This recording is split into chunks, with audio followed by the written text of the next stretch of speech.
Hello, namaste. This is Timothy Halloran. I'm an astrologer from Savannah, Georgia. This is a weekly astrological forecast for the third week of September 2015, and today is Tuesday, the 15th? The 15th, yes. And I don't know where my mind is at. We'll see what comes out of my mouth. We'll see what happens in this report because there's so much shifting going on. We have Mercury retrograde starting. We have Jupiter opposite to Neptune. I'm drifting all over the place. It's hard to know what's going on, what's reality, what's not, where I am, where I'm not. So we're going to give this report our best shot, yes, but we can say that we are certainly in the midst of a whirlpool of change. And the reason for this is we are in the midst of eclipse season. So several days ago, we had a solar eclipse in Virgo. It was technically on Saturday on the Pacific coast, Sunday on the East coast, and this is initiating a new 6-month cycle, and we might really be feeling these changes, this new fresh energy, new directions, and there really are a lot of changes going on. I mean, I even come out here, everything's completely different. They must be mowing or something, so I'm in a different location. I'm also moving to a new house this week. Everything is shifting around and there is uncertainty. What is going on? I don't know. Things are still coming together. So Sunday, early in the morning on the East Coast, we had this solar eclipse in Virgo. Then the moon moved into Libra that day. Tomorrow the moon is going to move into Scorpio. And then on Friday, the moon moves into Sagittarius. And this week there are 3 main things that are going on. And 2 of them happen on the same day. Really, they're happening within a couple days of each other. And that is first and foremost, Saturn pushing out of Scorpio into Sagittarius this Thursday, completing a 2.5-year transit of Scorpio, entering a 2.5-year transit of Sagittarius. This is a big deal. This is a coming up and out. This might feel like Charlie in the Great Glass Elevator breaking out of that roof and now shooting upward towards the sky. And this is because we're coming out of Scorpio. We also have Venus rising out of the shadow phase of her retrograde. So there is this upward energetic movement. Let's get out of here. Simultaneously, we have a Mercury retrograde going on. Mercury turns retrograde at 15 degrees of Libra on Thursday.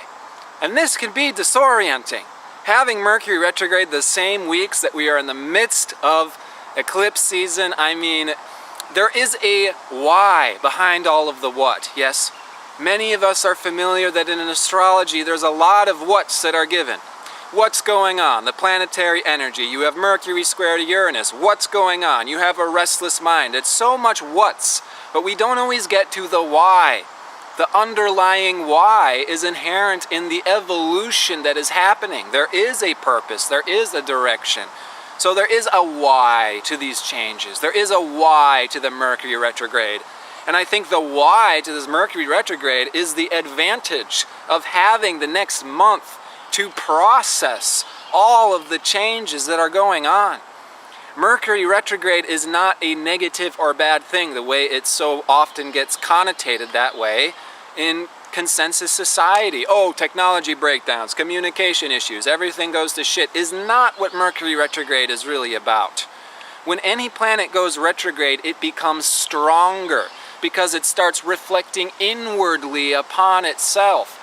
So a Mercury retrograde is a time for us to reflect, to remember, to reanalyze, to take apart and dissect and put it together again. Now furthermore, we have Mercury in the sign of Libra, and this entire retrograde is existing within Libra. And this week into next week, Mercury is at 15 degrees of Libra station.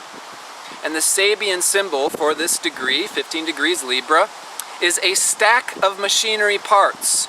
All are new and all are circular.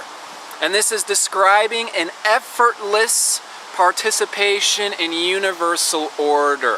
Like we can really get things going now, but how are we going to do this? This is the time where we stop and we reflect on how we're going to do this. Mercury is stationed. He's not moving. He's not budging for the next week. This is the time where we stop and we reflect on how is this stuff going on a part of the universal order? How are these changes part of the universal order? Furthermore, this Mercury retrograde happening in Libra is happening the same time that the moon's north node is about to transit out of Libra, completing this over year-long transit through Libra, the moon's north node. So there is this pointing to this resolution of, this balancing of, this finding the medium in between of how we relate to other people and how we relate to ourselves is Libra. Libra is also creativity, how we express, how we combine together, how when my energy and your energy comes together, how can we make something productive come out of this is Libra. And so this has been a major area of learning this last year, year and a half, has been about how can I work with other people in a harmoniously functioning way. And this Mercury retrograde is helping us to do this as well. Now simultaneously this approaching weekend on Saturday, that moon's north node exiting Libra is going to pass asteroid Juno as she enters Libra. And asteroid Juno does depict our relationships, how we relate to our partners, what we seek in our partners. So this is a week where we can be having important conversations and we can be learning from the conversations that we're having, from our loved ones, from our personal associations, our friends, our family. This is a time of seeing alternative perspectives and learning from those alternative perspectives. Why? Because there's a lot that's in the whirlpool right now. There's a lot that's being shifted around, and we want to know what this is. We want to understand. We want to learn and evolve from these changes. As undoubtedly we can begin feeling this fresh, fall-time Virgonian energy that's coming in. And the major advantage of this energy is to go within yourself. Get in contact with your own inner source of wisdom, your own inner peace, inner sanctuary, inner solitude. This is the opportunity to be finding inner strength coming from ourselves. And that is this new Virgonian fall time energy that's coming in. Next week is the fall equinox. Next Wednesday, the sun moves into Libra. This is the fall equinox. It's a magical time of the year of Libra, balance between light and day, self and other. This is an advantageous time to be able to connect with others, to be able to balance with others in order to find harmony with others. This is happening as Saturn leaves Scorpio. The last 2.5 years we've been learning to harmonize and work with other people when it could have been complicated and difficult. And now Saturn pushing into Sagittarius, it's like it takes on this more philosophical undertone rather than being a super emotional, scary one. That's kind of the period we're entering in a long-term point of view. That being said, Saturn is now at the final few minutes of Scorpio. We can be finishing up the deep down wrapping up of insecurities, of it being messy and complicated before we start pushing into Sagittarius. Now Saturn being in Sagittarius the next 2.5 years is us scrutinizing our fundamental philosophy, our belief system, our truth, our religion. We've talked about how this is going to be a major area of transformation and growth these next several years. So Saturn going into Sag means that we can also kind of generally look at this period of time, this eclipse season, this month of September 2015, and we can get a sense of what here might be maturing through the next 2.5 years in terms of my assumptiveness when it comes to my truth, my philosophy, my religion. Because Saturn going through Sag the next 2.5 years means that that part of ourself, our truth, our philosophy, our belief system is going to be scrutinized and it's going to mature as a result. So we can already sort of anticipate right now revealing this kind of subtle philosophical immaturity And we can start to sense this right now. What in myself is disconnected from reality that I'm going to be learning about? We might see some foreshadowings in subtle nature hinting at this. That's going to be taking us into the next 2.5 years of being taught this by Saturn. And Saturn does teach us through scrutinizing, through sometimes hard lessons. It is time for us to mature and revise ourselves, our truth, our direction, our philosophy, our ontology, which is the way we fundamentally break down and discern this universe. Now, what also is going on this week is the exact opposition of Jupiter to Neptune. Now, even though this is happening this week, this is affecting us all this month, all next month. These are somewhat slow-moving planets. But this can be this severe ungrounding energy we might be feeling, this drifting all over the place, and things are a little idealistic and maybe fantastic and maybe optimistic, and we can really feel this, it can move forward now easily, and this is my truth. And this is why I mentioned be aware of the foreshadowing of immaturity, because sometimes Jupiter opposite to Neptune, it's like we can think we know so much. We think we can be in tune with so much, but it's mysterious and it is confusing. This is the nature of reality. It's not easy to understand from a human point of view. We do have a lot of learning, expanding to do. That being said, this Jupiter opposite to Neptune that is exact this Friday is a wonderful and terrific opportunity to go inside, to meditate, to get in touch with your inherent spirituality. We can feel it right now. We can feel the subtle, silent voice of our own hearts, of God, of whomever, our higher self, speaking to us right now. Furthermore, this Jupiter opposite to Neptune is a manifestation time. We can see new philosophies become more defined right now. Keeping in mind, we're going to continue to learn about these, but this is a time where we can start to see, this is my spiritual path, this is my belief system. And yes, it's going to keep expanding and growing and learning. We're never concretely there, but we might have a sense of what really is working for us and what's not, and what's really not our thing. It's, that's everybody else's thing, but that's not my thing. This is a time where we can submerge in what is ours. This is a time of going within and discovering the kingdom within, our own values within, our own belief systems within, yeah? The basic understanding is that God and Spirit approaches us based off our fundamental uniqueness. So we have a unique belief system, a unique way of interacting with God, and this is the time to do it. And we can see the payoff. We can see the fruits of our labor and the fruits of these trees of spirituality, of philosophical practice could have resulted from a seed that was planted in 2009.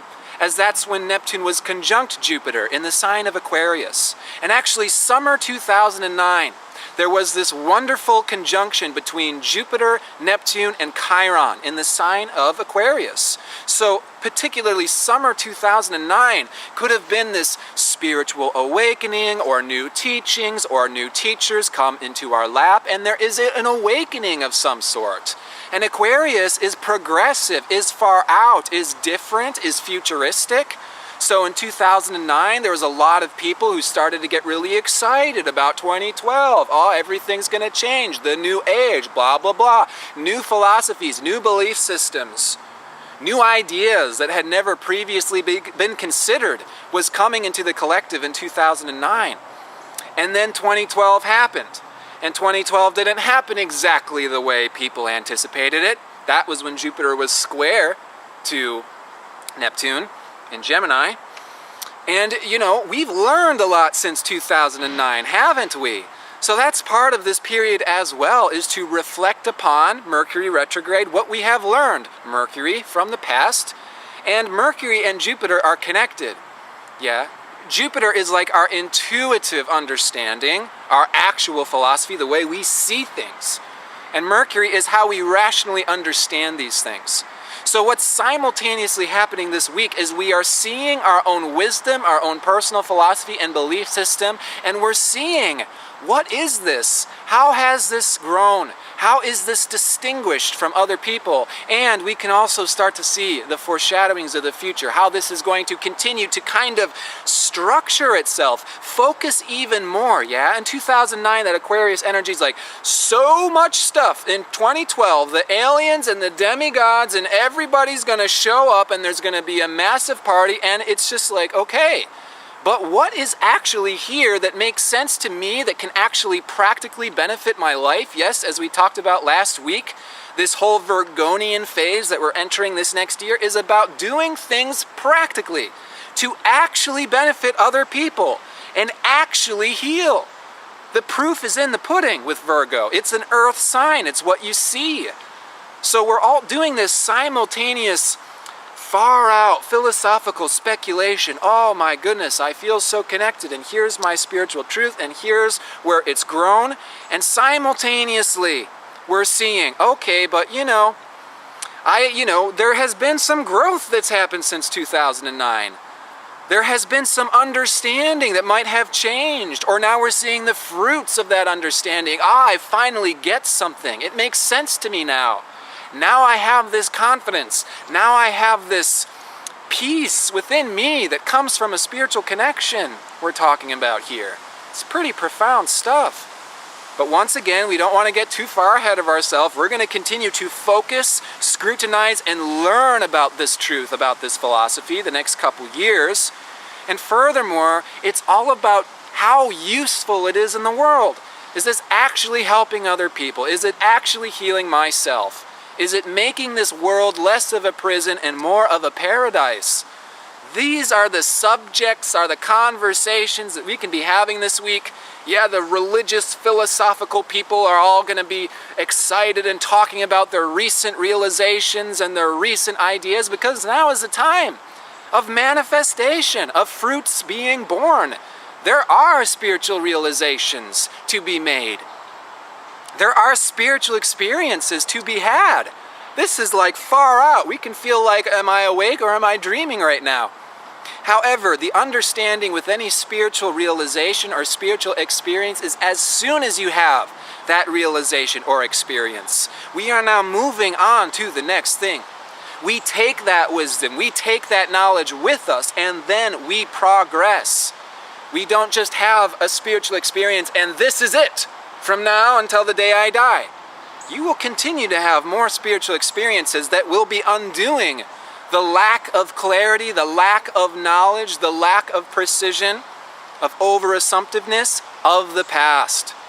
We're going to continue to get deeper and deeper into our own truth, into our own spiritual understanding. And it's not saying that the truth you knew in the past was wrong, and now we are giving an opportunity where we can see all these different truths out there in the world. That's part of this Mercury Retrograde in Libra, Jupiter opposite to Neptune. We can have these conversations and reflect and analyze and communicate and compare, and we're trying to figure out harmony and balance here. So we can actually have nice, productive, healing conversations with people irrelevant of the little mundane details and blah, blah, blah. You signed your name, your religion, your culture, blah, blah, blah. We're trying to understand the underlying essence here, and the underlying essence is what's filling us up right now. And so long as we can be both confident and sincere with the fact that we don't know everything, but we might know something. This is the understanding that we keep on progressing. But the truth in the past, it's not that that truth is false. It's not that it's wrong.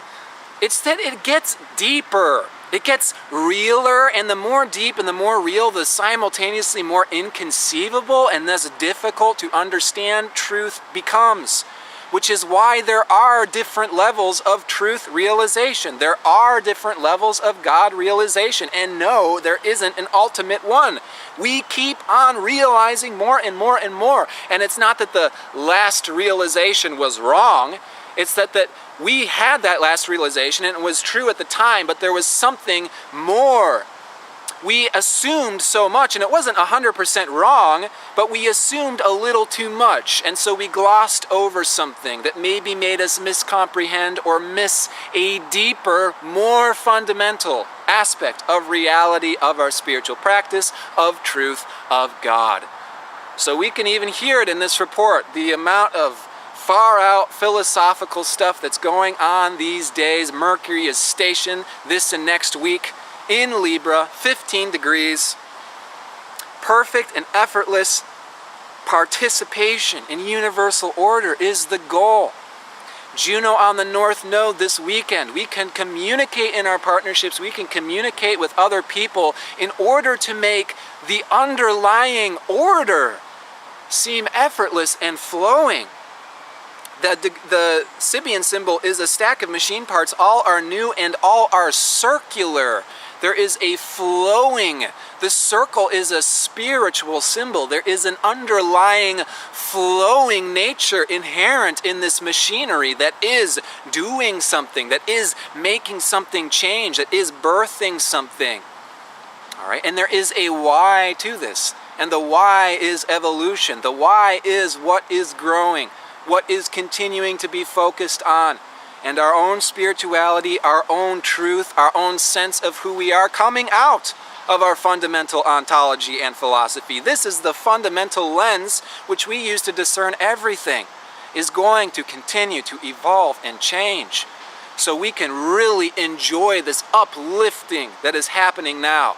Even in the midst of so many things being swapped around, we do kind of have to throw up our hands in times like these and just be amazed and just be in awe at the synchronicities, at the hidden messages, at that little subtle voice from within, and how amazing it is when we start watching what happens, when we listen to that voice, where it leads us, and what starts blossoming out of all of this. So I'm very much wishing all the best to you and your beloveds. Breathe it in. This is a breathing in time, and this is a harnessing within time, and this is a time of seeing our own inner strength. And by the way, that's the key to this period. We have to go within, become connected, become filled up. Fill up your glasses, because that's the way we make it through all these changes that are going on. In a couple weeks, there's another lunar eclipse in Aries. There's going to be more changes, more unexpected, shattering and rebirthing, and the only way to make it through any of this being unfazed is to have that inner strength and connection with your own sense of truth and higher self. All the best to you and your beloveds. Namaste.